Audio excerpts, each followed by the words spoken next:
বন্ধুরা, মিতালির রান্নাঘরের আজকে একটা নতুন রেসিপি দুধ পটল। বন্ধুরা, আমি এখানে 500 গ্রাম পটল নিয়েছি। আমি এর মধ্যে আগে থেকে আমি পটলগুলোকে এইভাবে ছুলে নিয়েছি, নিয়ে দুটো দিক একটু করে চিড়ে দিয়েছি। আমি এর মধ্যে সামান্য পরিমাণ লবণ দিলাম আর খুব সামান্য পরিমাণে একটু হলুদের গুঁড়ো দিয়ে পটলগুলোকে আমি ভালো করে মাখিয়ে নেব।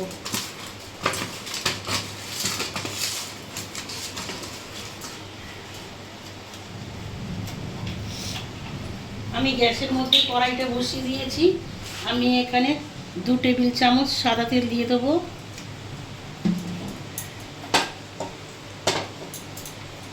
তেলটা গরম হলে আমি আস্তে আস্তে পটলগুলোকে তেলের মধ্যে ছেড়ে দেবো।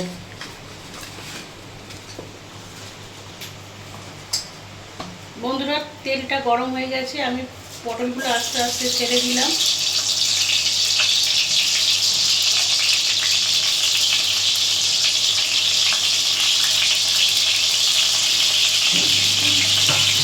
পটলটা আমি কিছুক্ষণ এইভাবে হতে দেবো, জানো না একটু লাল রং হয়ে যায়। আমি হালকা করে পটলগুলো ভাজবো, তার জন্য আমি একটা চাপা দিয়ে দেবো। গ্যাসের আঁচটা একটু কমিয়ে দেবো।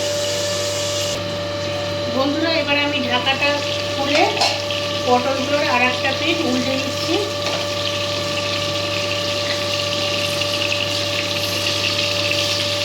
এইভাবে একটা একটা করে আমি সমস্ত পটলগুলোকে উল্টে দেবো।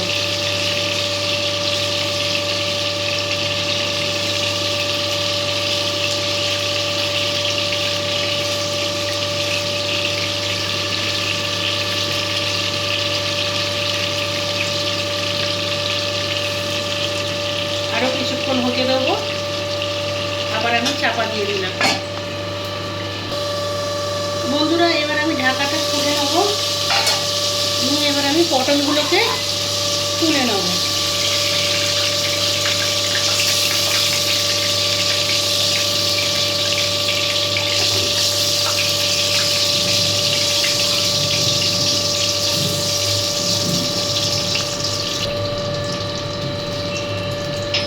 এবার আমি এই তেলের মধ্যেতেই একটা তেজপাতা দিয়ে দিলাম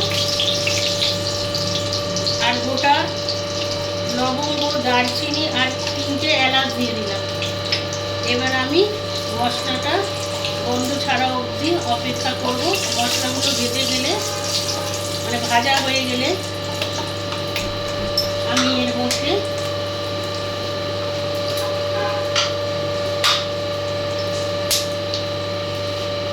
ছোট চামচের 1 চামচ আদার পেস্ট দিয়ে দিলাম।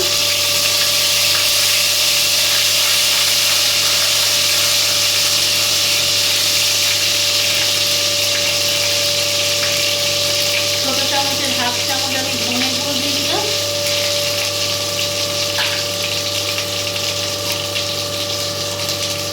ছোট চামচের 1/2 চামচ আমি এখানে জিরে গুঁড়ো দিয়ে দিলাম।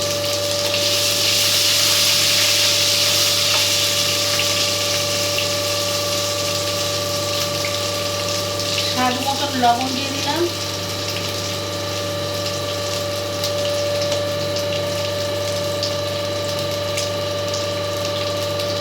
রং হওয়ার জন্য সামান্য পরিমাণে কাশ্মীরি লঙ্কার গুঁড়ো দিয়ে দিলাম। এবার আমি মশলাটা কিছুক্ষণ কষতে থাকবো।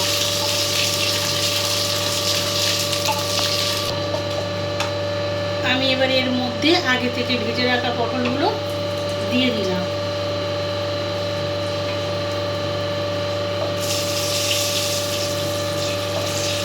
দিয়ে একটু নাড়াচাড়া করে নেব, যাতে পটলগুলোর গায়ে সমস্ত মশলা লেগে যায়।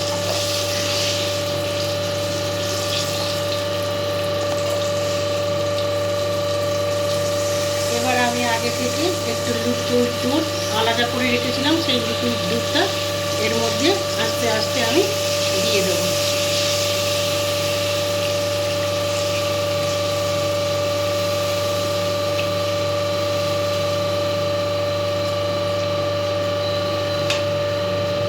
আমি গ্যাসের আঁচটা একটু বাড়িয়ে দেবো।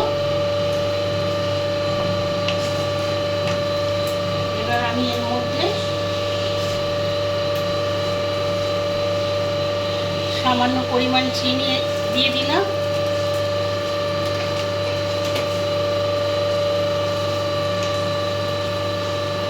হাফ চামচের মতন গুঁড়ো গরম মশলা দিয়ে দিলাম।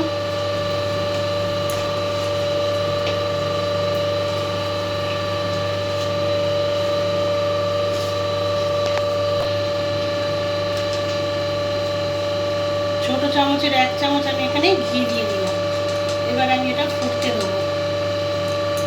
যখন দুধটা একটু ঘন হয়ে আসবে আমি পটলগুলো তখন না দিয়ে নেব। বন্ধুরা, আমি এখানে আগে থেকে 4টে কাঁচা লঙ্কা ছিঁড়ে রেখেছি, এবার সেগুলো দিলাম। এবারে আমি আর 2 মিনিট পর এটা নামিয়ে নেব। বন্ধুরা, আমি এইভাবে দুধ পটল বানিয়ে ফেললাম। আমার রেসিপিটা ভালো লাগলে অবশ্যই লাইক, কমেন্ট, শেয়ার করবেন এবং আমার ইউটিউব চ্যানেলে গিয়ে আমার পেজটাকে সাবস্ক্রাইব করে দেবেন।